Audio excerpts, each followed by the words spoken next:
priori, quand on pense chocolat et publicité chocolatière, on ne pense pas d'emblée paysage. On associe en effet plus volontiers le paysage à la publicité, par exemple touristique.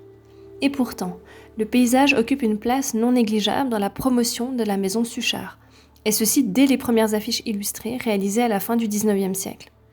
Plus qu'un simple motif, le paysage y raconte en filigrane le rayonnement de l'entreprise neuchâteloise et la manière dont elle cherche à s'inscrire dans l'imaginaire collectif.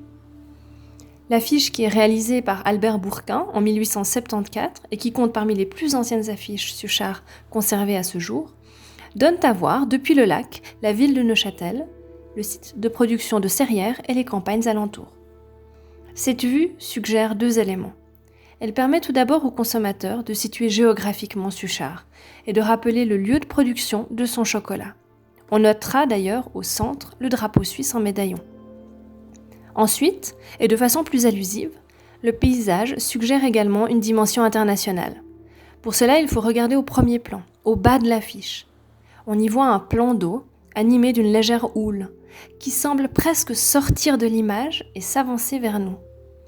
C'est comme une promesse de voyage de grand large, une façon d'inscrire Suchard dans ses échanges intercontinentaux et souligner son envergure déjà internationale. Autrement dit, ce paysage est en quelque sorte un portrait de l'entreprise Suchard, entre l'affirmation d'une identité locale et une inscription internationale.